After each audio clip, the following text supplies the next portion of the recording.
Welcome to The Link Online.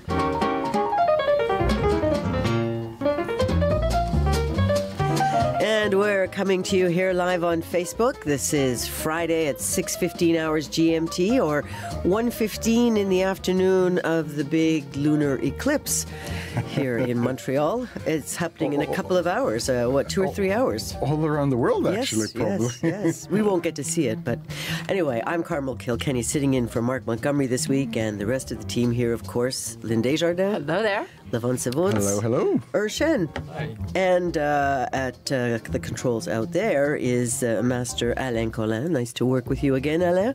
And beyond him is Pierre Dutil, watching over it all. Now, coming up in this half hour, I'll tell you about a Canadian startup that just got $10 million US to expand its international business selling non-permanent tattoos. And I'll tell you about a recent expedition to explore underwater mountains off the coast of British Columbia. and the Canadian connection to the first graphic novel nominated for a Man Booker Prize. We've got all those stories and some of your comments coming up on this edition of This Link Online.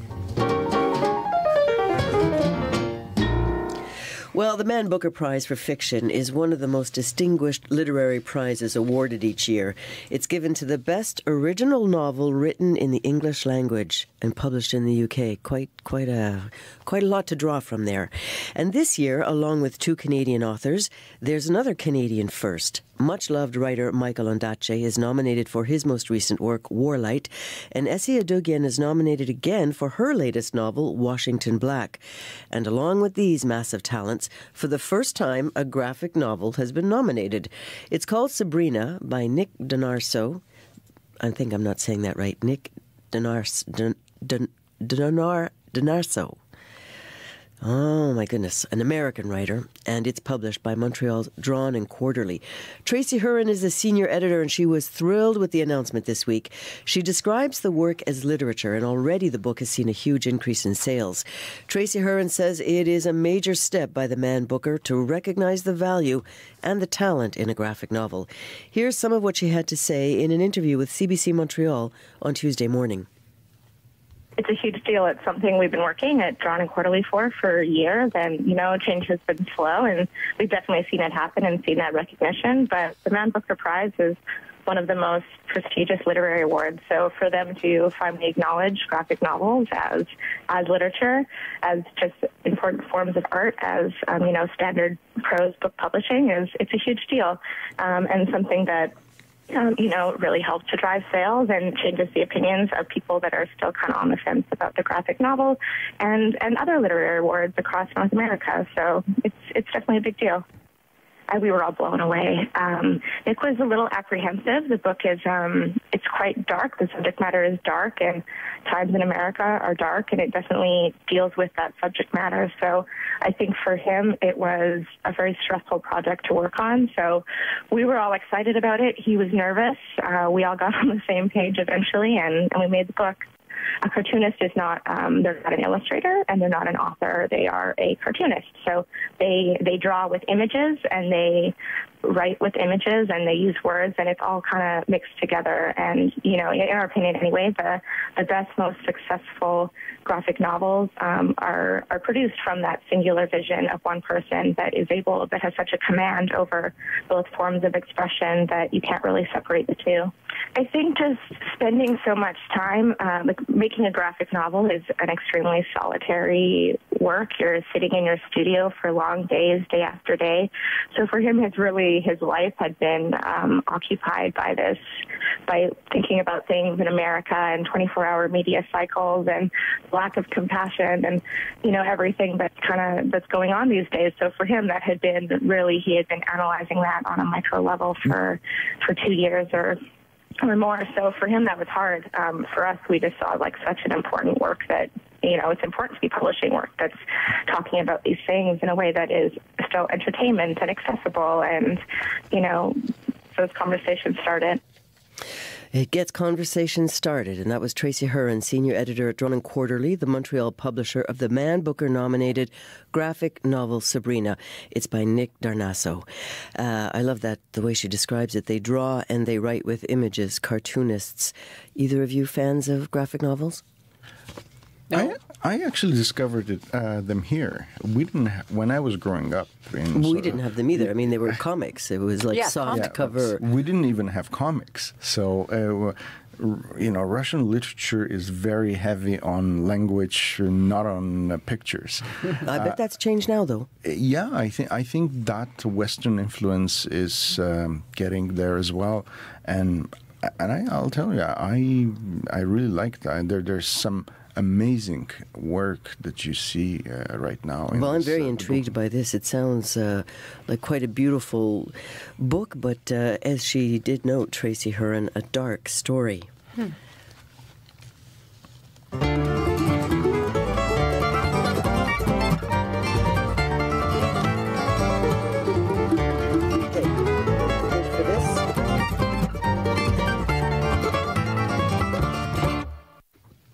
Tattoos are increasingly popular in Canada. It's estimated 22% of Canadians now have at least one. Amazing. But it's not uncommon for people to regret those tattoos, which are permanent, or at least difficult and painful to remove. A Canadian company is capitalizing on the problem, and Lynn, you looked into this. I did, and so does anyone have a tattoo? No. You guys? No. None of us, eh? You know, it's more a younger generation thing. I watched a friend of mine get one, and that was enough. Well, my daughter has one, and I was horrified when she first came home. And I still find I can't get used to it. Anyway, the interesting thing is that if any of you wants to get a tattoo now, it doesn't have to be permanent. There's a 3-year-old Toronto company. It's called Inkbox, and it sells tattoos that fade within 18 days. Now, they come in thousands of designs, and you can even create your own design. The company ships about 60,000 tattoos a month to more than 150 countries. Most go to the United States, to Canada, and to European countries, but Inkbox is looking to expand that dramatically. So for more on this, I spoke with Tyler Rangeley, who founded the company with his brother Braden. Yeah, my brother and I wanted a tattoo, but the kind of designs we wanted were the designs we knew we would regret in 10 to 15 years. And it blew our minds that there wasn't an option for wearing a tattoo without the permanence. The only option we had was the temporary tattoos you had as a child, and in our opinion, those were child's play. We wanted something more mature, something that looked real, like a permanent tattoo, and something that could give us confidence and make us feel bold in wearing it. So how do your tattoos work?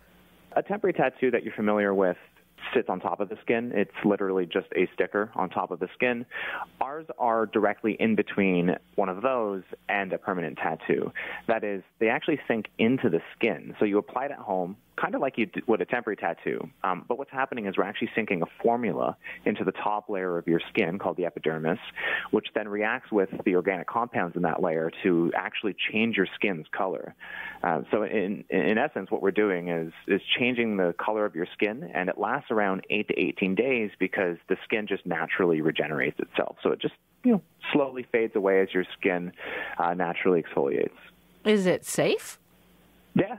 It's safe. It's been used, the active ingredient we use in the tattoo has been used for thousands of years by tribes in Panama for cultural and religious reasons. And, before we even got started with this, we had talked to these tribes and made sure that they weren't reporting any serious health effects from wearing them. But you don't have actually any medical proof that it's safe?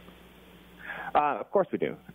Cosmetic products have to be regulated to an extent. We abide by all those regulations and go through all the mandatory tests.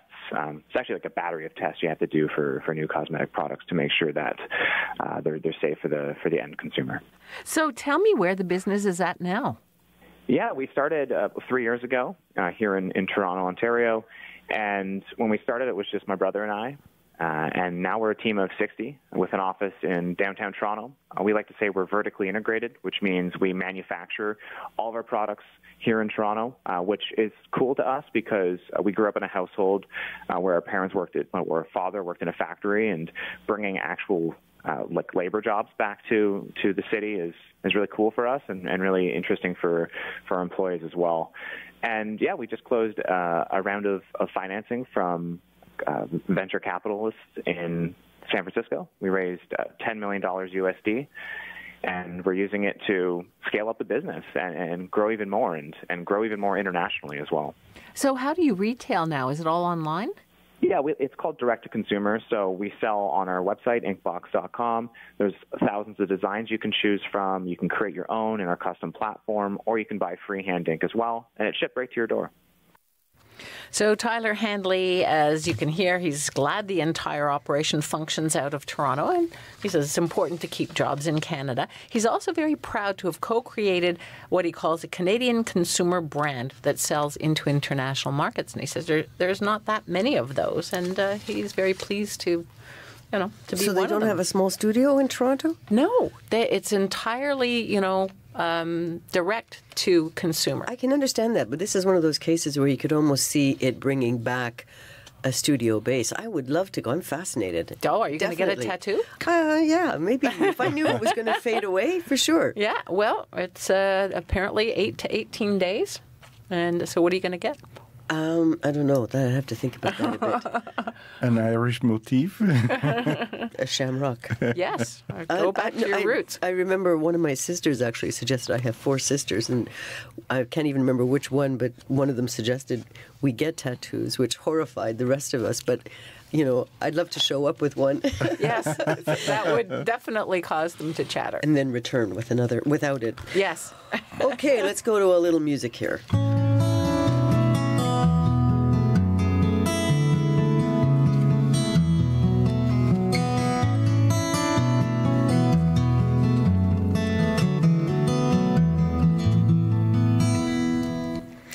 And now for some of your responses to recent stories and blogs we posted. Ken Quick responded this week to the very tragic story, of course, now gun control.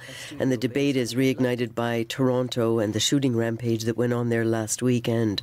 Ken wrote that 50% of the guns used in crime come from stolen legal firearms within Canada number is a lie, or at best a half-truth, depending on who is using it. Statistics Canada classifies or counts all firearms used in crimes for which the source of the firearm was not able to be determined by police. That is, the vast majority of guns used in crime to have been domestically sourced.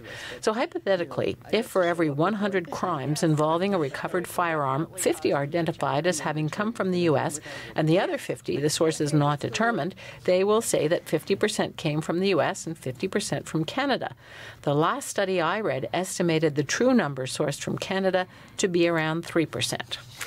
And on the Assembly of First Nations voting for a new leader this week, I mentioned that there are 635 First Nations across Canada. That's 1.7 million people at the moment. Only chiefs or their proxies were eligible to vote. And Peter Ashcroft, who has visited Canada from the UK, commented. Canada is a large country. No wonder there are so many First Nations. Peter Ashcroft was very responsive this week, and on the subject of the Mali peacekeeping mission dividing Canadians along partisan lines, according to a recent poll, he wrote, "This problem with Mali is the unpredictability of the warring conflicts of Islamic militants." And on the same topic, Jim Parker exclaimed, "Damn it, stop calling it a peacekeeping mission." And a final note here from our Ursula Wagner. "This is a late thank you for your greetings, which I gladly reply, ich habe mich sehr gefreut," which of course translates as I was very happy. "Unfortunately," she goes on to say, "I'm not able to watch your show the last 2 weeks. And when I by chance picked up your show visually on Fridays, the first minutes are missing. So that is why I only got your greetings yesterday as I tried it again listening. Since Facebook and Twitter are no option for me, I missed the part that has been at the bottom of your show. Even on YouTube, dates are all mixed up and I never find the show I want to watch. It's a bit disappointing, but at the moment I don't know what to do. I can listen but not see. Maybe it's me being not clever enough with the internet." I don't think so, Ursula. I don't think so, Ursula. It's our problem. And we'll look into some of those aspects on this end technically, and if we can help in any way. And we will certainly pass your note on to Mark, and I know he'll be happy to hear from you.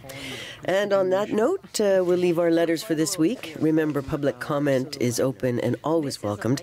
Until next week, thank you all for sharing your thoughts and reactions with us. Now, to your very interesting story, Levon. Wow, a group of Canadian marine scientists just returned, or should we say surfaced, from an expedition off the coast of British Columbia. They spent 16 days exploring deep underwater mountains and their unique ecosystems on board a research vessel. And after what they saw, they're calling on the federal government to step in and protect these areas. So tell us more. Well, Carmel, this was an expedition that involved 4 groups. The Haida Nation, which is a First Nation that lives on the Haida Gwaii region of the coast of British Columbia. That big island on the west, yes, off the west it's coast. actually Archipelago. archipelago. There's a whole bunch of islands. The Fisheries and Oceans Canada, which was the federal department that regulates fishing and all kinds of activities related to the oceans. Oceana Canada and Ocean Networks Canada, these are 2 NGOs that work on conservation. And they set sail earlier this month to explore seamounts, basically underwater mountains near the islands of Haida Gwaii. And this is in the northeast of the Pacific Ocean. And they were aboard this Ocean Exploration Trust research vessel called Nautilus. So for all the fans of Jules Verne and Yes. Captain Nemo, you probably know the name. But Nautilus is not a submarine. It's a surface vessel, but it has these 2 remotely operated vehicles. So basically little submarines or robots that they can... Oh, so they didn't go down. No. Because the depth that they're going, humans are not supposed to go. Yeah, I was thinking that because when you think of mountain ranges, the height, and we know about the Rockies, so the depths must so be... some going as deep as 2,000 meters. Wow. So they deployed these robots to go down. And with this new technology, I mean, they got video feeds going up from this, and the quality of the images that they got was amazing. So you had this bunch of various researchers sitting on board the ship and just watching these images and having the robots collect samples, so literally pieces of coral, sponges, other marine life.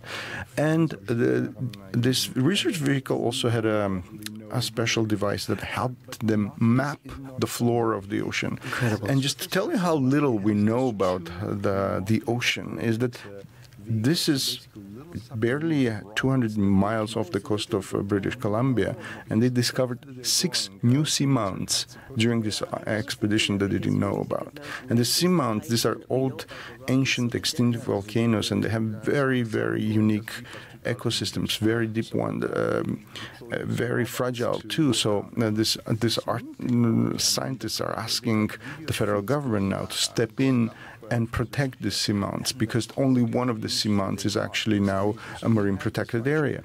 So I talked to Robert Rangeley. He's the science director for Oceana Canada. And one of the questions I asked him was, well, just tell me, what were some of the cool things that you saw while observing these deep dives? Oh, well, just when we descended into these, forests of sponges and corals, the densities of fish and the variety of fish. There were some really fun ones. Your listeners can go and look them up on the internet to see what they look like, or go through our images. But high diversity of rockfish. One of the really cool fish I saw was it's called a longfin dragonfish, and that's just like right out of the Aliens movie. It just zipped by on the screen, so we were blown away by that. There's like a neat fish. I love the name. It's the mosshead warbonnet, and it's very cryptic. It hides in amongst the corals, and you can hardly see it. Our fish expert picked it out when we were going by. And then we have the lanternfish, these deep sea fish that also that are really important in the ecosystem, and they were buzzing around the cameras. And so the fish, the octopus are always so much fun to watch too. So you can see some clips on our website about some of the behavior of the octopus. So We saw hundreds of species, and you have to realize this wasn't just show and tell. We were doing science. We were measuring, taking densities. We did samples. We took little clips of organisms for DNA analysis because we were convinced we discovered new species. And then all the videotapes are going to be analyzed in great detail to uncover more species distributions from those high-resolution videotapes from our surveys. And that's the responsibility of the Department of Fisheries and Oceans, one of our partners on this. Ocean Networks Canada put down a observatory underwater that'll stay there for a year and measure ocean changes and ocean conditions as part of their vast underwater observatory system. So that's some really cool science. And the Haida Nation was the fourth partner, and they have a vested interest in these seamounts in terms of they're responsible for co-managing the Skunk-Inglis seamount, and it is Skunk-Inglis-Bowie seamount, and it is very important culturally and spiritually for that nation. So overall, the partnerships, everyone brought something different to the table, and the expertise was absolutely phenomenal. And that was an excerpt of my conversation with Robert Rangeley. He's the science director for the conservation group Oceania Canada, and I've included some of these videos he talks about in the story. Yeah, and the quality of images, it's so amazing. I can't get over how bright it is, how well lit. They would have had to have huge lights on those because there's no light at that depth. No, absolutely. Or color. I mean, it's incredible what he was describing. This forests of ancient sponges, the corals that are there undisturbed for 600-700 before. Yeah. So what they're really worried about is though fishing.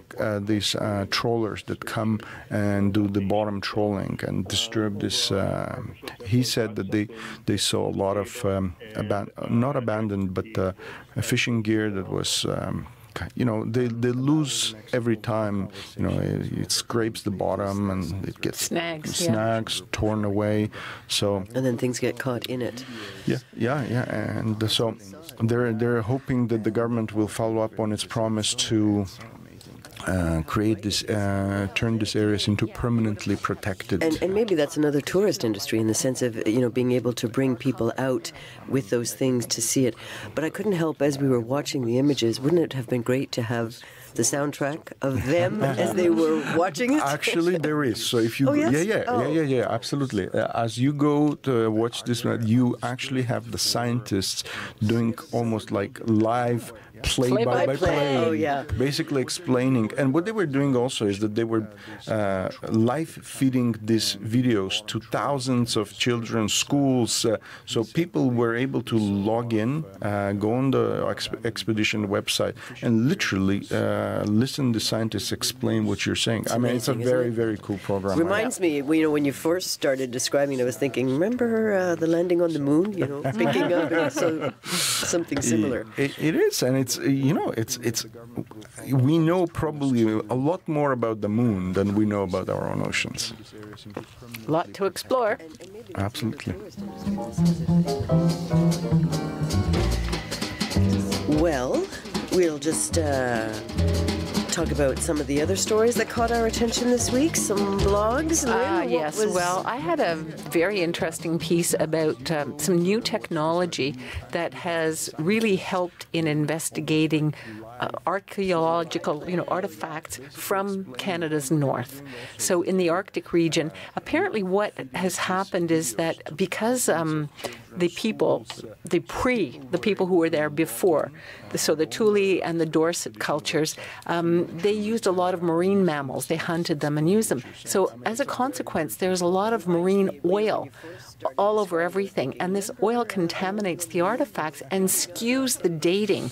So they can, when they have been dating them, these artifacts could be off by hundreds of years. Oh, interesting. So this new researcher from Norway, but out of the University of Toronto, found a way to sort of launder, to shampoo these artifacts. And they did it with a piece of yarn. And they found that the yarn was much, much earlier from, dated way before they thought it had, because some of Like the theories before? Yes, we're talking about 50 years before Christ and 50 years after. So, and that's way before the Vikings came. So there had been this theory that it was the Vikings who taught the Inuit how to spin yarn. Absolutely not true. Absolutely not true, because this new dating technology shows that the pre-Inuit, the people who predated the Inuit, they call them Paleo-Inuit, actually had the technology and were spinning yarn from sinew and from other materials long before. Now, this has huge implications, because it means you're going to go back and date all kinds of things. If you can launder other artifacts, it could really change some of the assumptions that we have made about these early cultures in what is now Canada's Arctic region. Yeah, we're definitely in a time of profound change when it comes to our relationship with our Indigenous nations here. Of course, the big story this week in Montreal concerns Robert Lepage, a recognized theatrical genius, of course, but his production of Kanata, the story of the encounter and the history of colonialization with no Indigenous input and no Indigenous talent, got cancelled. So it's really raised a huge debate. It's raising very interesting questions about artistic freedom of expression, which follows, of course, on his other show during the Jazz Festival, Slave, or Slave en français, and that was cancelled as well due to much the same thing. But it's really food for thought. What stays with you from this week? The story that I have been following all throughout the week is, of course, the shooting in Toronto and all the various questions that it has left, because unfortunately the gunman apparently turned the gun on himself, and we're not able to find out, what led him to commit such a horrible thing. And except his family has said that he had all his life severe mental difficulties, including psychosis and severe depression. And the family was coping with such sad circumstances. Yes, and then on top of that, of course, on Wednesday, I think, the ISIS, the Islamic State group, claimed responsibility, and the Toronto police is denying it, saying there is no evidence to suggest that he had any contact with any of the Islamic radical groups. And certainly people close to the family, some of the friends have said, so many of them have expressed shock themselves in terms of... one of his friends was saying, it's like he's unable to reconcile the image of him shooting people and the image of the person he knew all his life. I couldn't help but think of, the largely Greek community in that area. I know it well, having grown up in Toronto. And then, of course, what they were suffering also, hearing the news from Greece in terms of the rampage of the fires. Which appear to have been arson. Arson, yes. Well, how about the weekend? What are you guys looking forward to? What are you doing this weekend? I'm going to do a report from BBC. From BBC is talking about how they are going to evaluate a new form of the digital writing or digital on the web, not on the web page, on the mobile. Really? Yeah. Oh, interesting. That's where we're going. Yes. We're all heading for. That's next. Well, that would be great. It's where we're all really living in many ways. Yeah. It's my exterior brain, which I just dropped into Lake Champlain, and I am in terrible shape trying to adjust. Oh yeah, everything I ever knew went down almost as deep as the sea mounts. Well, that brings us to the end of this wonderful program. Deep for these ones. Thank you all for joining us, and thank you guys. Until next week. Bye-bye. Thank you. Bye.